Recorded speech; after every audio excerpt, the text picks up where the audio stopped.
The number does not lie, and it does not forget. 6:47 in the morning, before coffee, before the shower, before a single bite of food. You press that button and the screen tells you something your dinner last night could not have caused. You ate well, you took your medication on time, you went to bed before 10, and still, there it is. Over 140, over 150, sometimes closer to 170. And you stand there in the kitchen in the quiet of the early morning, and you ask yourself the same question you have been asking for years. Why won't it move? I'm 83 years old. I have been living with type 2 diabetes for over 20 years, and I want to tell you something I wish someone had told me years earlier. I do not start my mornings afraid of that number anymore. My mind is clear when I wake up.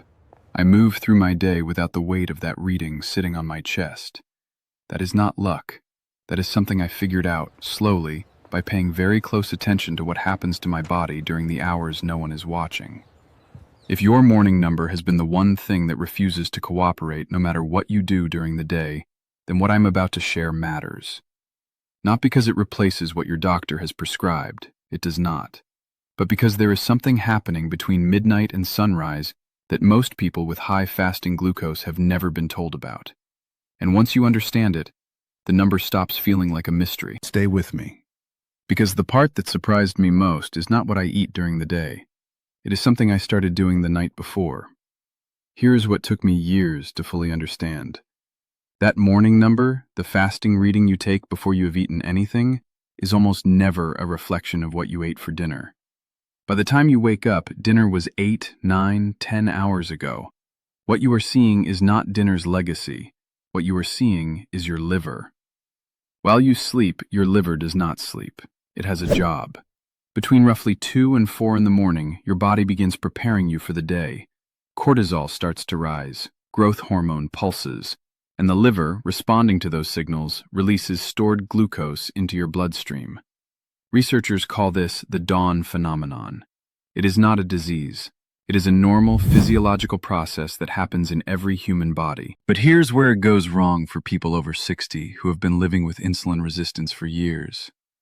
In a younger body with healthy insulin sensitivity, that glucose release is modest and the insulin response handles it quietly. The number stays reasonable.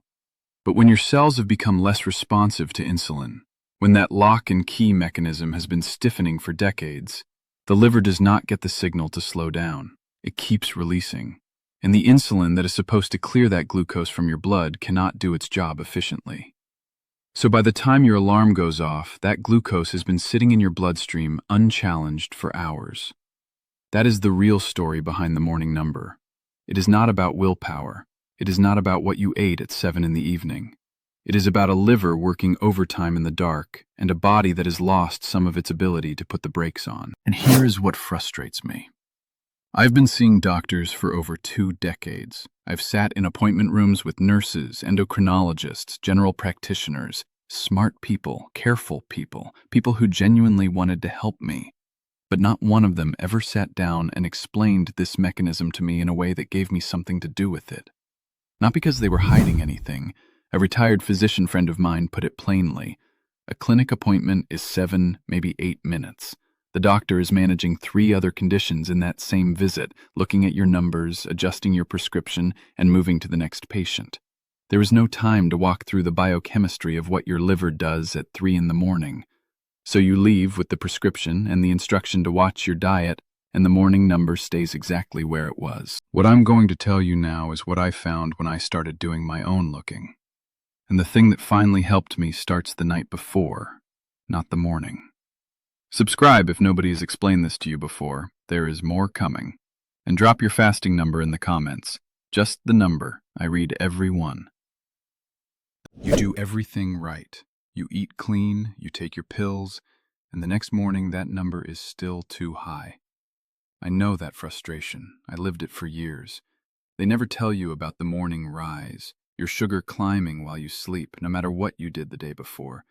You wake up, you test, and it feels like the work didn't count, like you're stuck depending on more and getting nowhere. I was done feeling powerless. I didn't want to throw out my doctor's plan. I wanted something natural and simple I could add to it, something that finally moved that morning number. I'll walk you through what changed it for me, and the natural support I add every day is in the free presentation linked below. The seed is fenugreek. I know, it does not sound like much. A small, hard, yellowish seed that you can find in any Indian grocery store or natural foods market for a few dollars a pound. It has been used in traditional medicine for thousands of years across South Asia, the Middle East, and North Africa.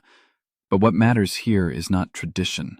What matters is the mechanism, and the mechanism is real. Fenugreek seeds contain a fiber compound called galactomannan. It is a type of soluble fiber, meaning it dissolves in water and forms a thick, viscous gel. When you soak fenugreek seeds overnight in a small glass of water, two things happen. First, the seeds absorb the water and soften, making them easier to digest in the morning. Second, and more importantly, the galactomannan partially releases into the water itself. What you drink in the morning is not just water with seeds floating in it. It is a mildly viscous solution that coats the lining of your digestive tract. Here's what that coating does. When glucose from food enters your small intestine, it normally moves through quickly and enters your bloodstream in a rapid surge. That surge is what drives the postprandial spike, and over time, it is also what trains your liver to keep releasing more glucose in anticipation. The galactomannan gel slows that absorption down. It creates physical friction in the digestive tract. Glucose still enters the blood, but it enters gradually, over a longer window, instead of arriving all at once. Research looking at fenugreek supplementation has documented an association with lower fasting blood glucose readings. The proposed mechanism is consistent with what we know about viscous soluble fiber and glycemic response. It is not magic. It is fiber chemistry applied to the specific problem of how quickly glucose enters the blood. What I do is simple. Before I go to bed, I put 1 teaspoon of whole fenugreek seeds in a small glass of water, just enough water to cover them. I leave them overnight on the kitchen counter. In the morning, before coffee, before anything else, I drink the water, seeds and all. The seeds are soft by then. They're slightly bitter. You can chew them or swallow them whole. I add a small squeeze of lemon. That is the entire protocol. It takes 30 seconds the night before and 30 seconds in the morning. But the seed is one part of a larger system, and the system matters, because the dawn phenomenon has 3 amplifiers. The galactomannan in fenugreek addresses the glucose absorption side of the equation, but your liver's overnight glucose release is also driven by how much glucose remains in your blood when you go to sleep, and by how aggressively cortisol spikes in the early morning hours. If you are going to sleep with a blood sugar that is still elevated from dinner, you are giving your liver more substrate to work with.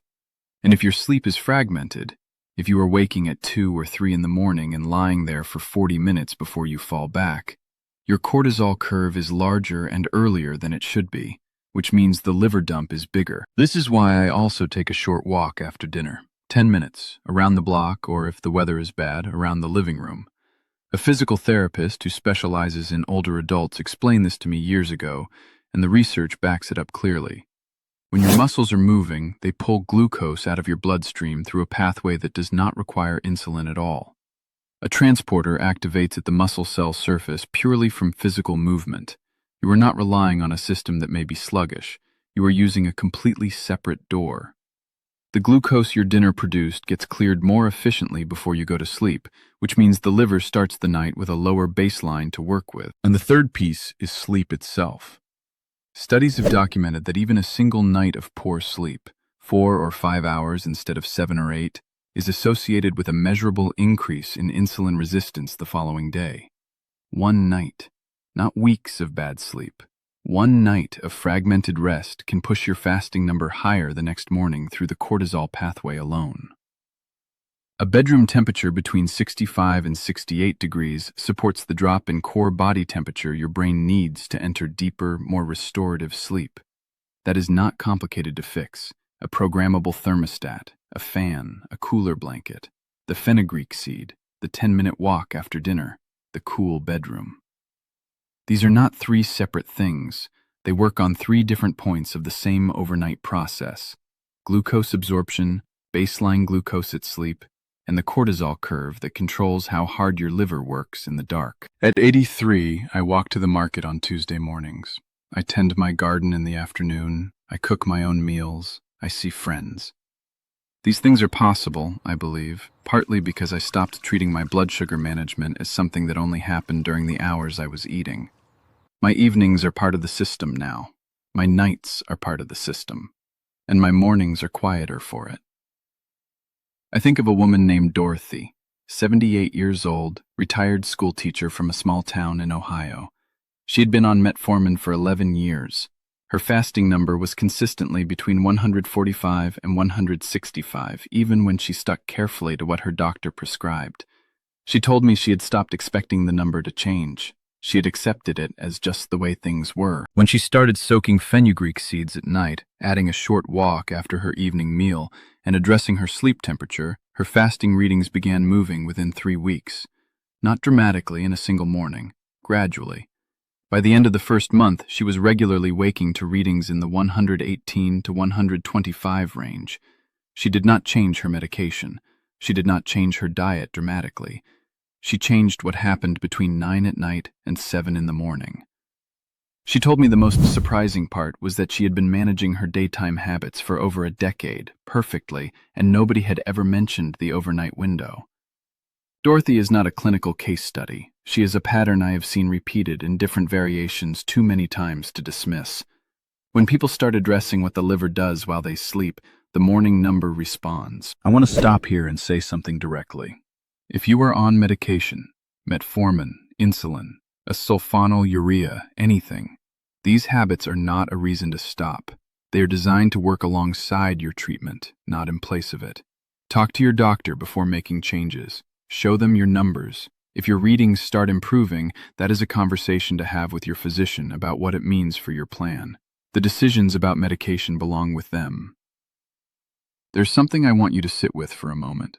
Think about the mornings you have stood in your kitchen with that number on the screen, doing the math in your head, trying to figure out what you did wrong.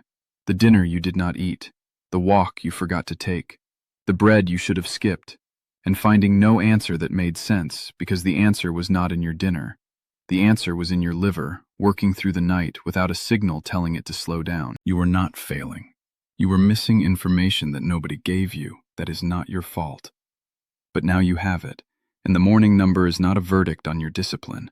It is a problem that has a mechanism, and mechanisms can be addressed. If you watched this whole thing, you're not the type who gives up. You're the type who keeps looking for a real answer. So let me be straight with you. The morning number isn't your fault, and it isn't just diabetes. It's the dawn rise, and it responds to the right daily habits. The goal was never to quit your treatment. It was to support it naturally so you finally see that number move and feel in control again.